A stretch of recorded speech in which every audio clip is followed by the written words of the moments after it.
Okay, we shall begin the Segula of the day. Today is a very quick one, but it's a very important one.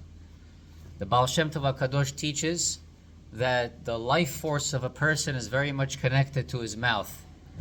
One of the worst places that a person can talk and speak, even divrei chol, is in the bathroom or in the bathhouse. So it says here the following, that's brought even before the Baal Shem Tov HaKadosh, which is brought from Sefer Hasidim. Who wrote Sefer Hasidim? Rabbi Yehuda Hasid. He says, Shelo yedaber afilu divrei chol, lo bebeit hakiseh, velo bebeit hamerchatz. A person should not speak even mundane things. Ask about the weather, talk about baseball, talk about politics. Even in the bathroom, to say those things, God forbid if he does it, it's not a good thing. Why? He says, segula la'arichut yamim. If a person closes his mouth in the bathroom, he doesn't talk on the phone in the bathroom, it's going to actually extend his life. It's going to give him more life. It's going to prevent him from losing days. That is the quick segula of the day. Now the halacha of the day. The thing that we say, Hashem Melech, Hashem Malach, Hashem Yimloch Leolam Va'ed, we have to say these psukim standing up. However, a couple of halachot regarding these psukim. There are certain parts of tefillah where you have to stand, besides what I just mentioned. Also by Baruch She'amar, we have to stand.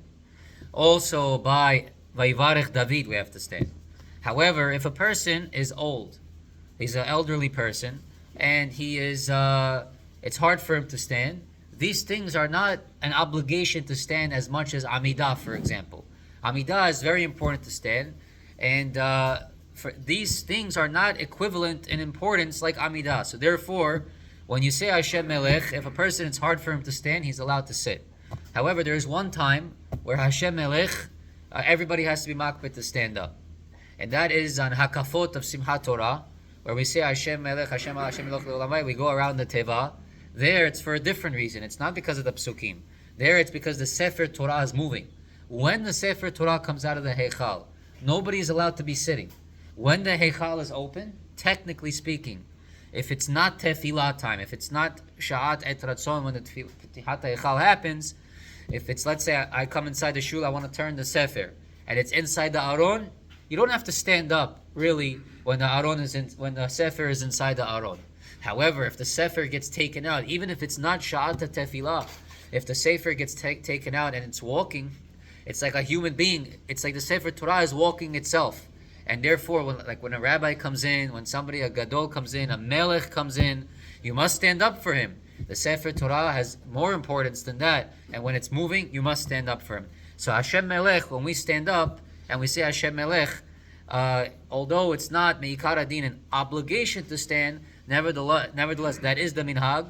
Some say that Hashem Melech was put together for us by the Anshe Knesset HaGedolah.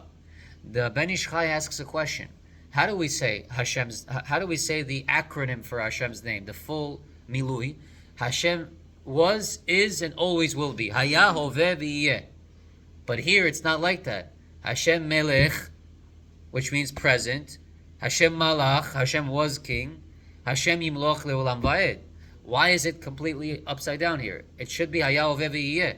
Hashem Malach, Hashem Melech, Hashem Yimloch Leolam Va'ed. That's how it should be. But it's not like that. It's completely mixed up. This is why this pasuk, Hashem Melech, Hashem, is so deep. It's trying to explain to you how Hashem is not bound in the concept of time. Hashem exists in the future already. How? We don't know how. But he already sees the future. He's in the future. He lives in the future. He was and he is. And for that reason, this is such a deep thing to say. We say it standing up.